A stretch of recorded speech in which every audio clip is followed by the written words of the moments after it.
it's kind of back to some of what we've been talking about with regard to families or society not expecting as much as these young men are capable of.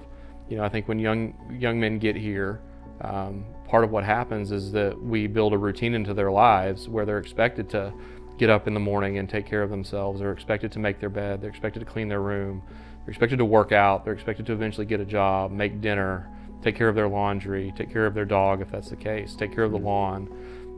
And very often those are things that families, for whatever reason, either because they believe that the young man was too broken to sustain it, or because they weren't in a position to maintain the scaffolding, which is understandable, as busy as modern life is. But when we start to put these guys in these routines and hold them accountable to that sort of rhythm, that by itself often can be transformative, because having a healthy lifestyle and a healthy rhythm and a healthy level of weight to carry can be transformative in and of itself. Well, a lot of the chaos that they're experiencing is not, there's a lot of dysfunction at home, but it's just the chaotic nature of the kid is living, not Right. sleeping well, staying up Right. 8 crazy hours on the telephones or out with these peers, just all these unhealthy behaviors, even eating, bad, Right. like a lot of these kids come in drinking tons of energy drinks, eating unhealthy junk food, and it displays all these mental health issues. A lot of these kids, a lot of families are going to doctors to, hey, give them something, man, just to stop it. What's unique or what's special with us is like we get them here and back to your routine. It's like that first 30 days, we call it kind of the reset time with these guys. They need 30 days of sobriety,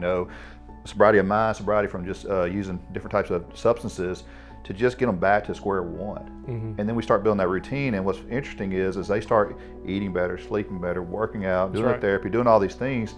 A lot of the diagnosis goes away, because most of our kids come on something, but when they leave here, they're usually not on something, or it's gotten lower down to a level where it's very manageable. You understand who he is and what he really needs. Mm-hmm. But it goes back to that routine piece. Yeah, and I don't think it's bad parenting or, what I think is, we're all parents, right? So like we want to nurture our children. We want to give them things. We want to do what's best and good and right. And there comes a stage in a young man's life that, giving him everything that makes him happy in the moment is not nurturing him. It ends up being destructive. It ends up being destructive. But even sometimes, like when there's a fire, like you're just trying to put it out. Yeah. So, If you've been doing it a certain way for so many years, like to do something different is really hard, which is where we come in to say, hey, we know you love your son. We know you have the capacity to love him well. Let's just love him in a different way and get him to be the man you want him to be. But you look at the success of our guys, and it goes back, and we talk about this all the time, man. When a family unites with us, we win every time.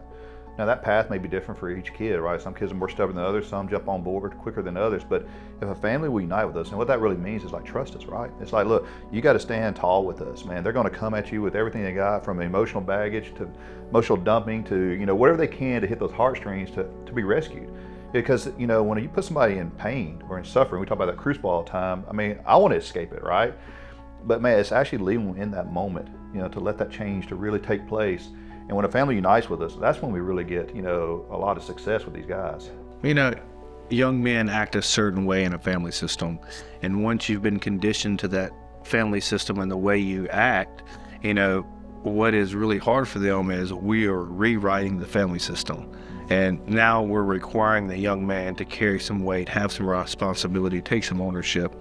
And that's tough for a young man, and it's tough for a mom and dad. But it's what's best and the most loving thing you can do for your son. Yeah, and I think back to the being able to unite with the family. If we're able to unite with the family and stay in line with one another and maintain that crucible, then we have a ton of success in rewriting the family system in a healthy way.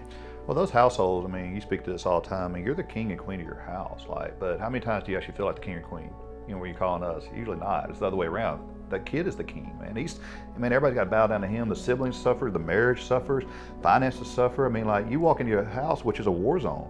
That's not what the home was ever intended to be. That's supposed to be a place of safety, of relationship, of love, of memories, of growth.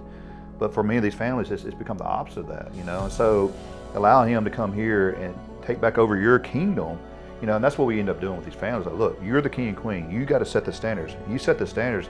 It gives us something to help teach the young man how to become that young man, right? It gives us the guidelines that we need, because they don't have any. What ends up happening is these families end up, trying to throw out these different guidelines, and all they do is soften it, right? And it's really just for their own benefit to feel better about themselves. Hey, I'm trying. But in all reality, when you start moving standards, you've lost. Yeah, I feel like, it's just as rewarding for a family you know, when their son comes here and he starts to change, the freedom they get and, you know, the ownership of their house again. And They're they're that like, family that asks us, look, can I go on vacation? can I go on vacation? Right. Yeah, go on a vacation. It's like, this is your life. This is your house. It's like, you know, it's a freeing aspect for mom and dad. You know, I don't have to, you know, manage the crisis or figure out. Walk on eggshells. Yeah, it's like I get to live a normal life, and then we can introduce the son back, you know, at some point, and it changes the way. Well, we introduced an adult son back.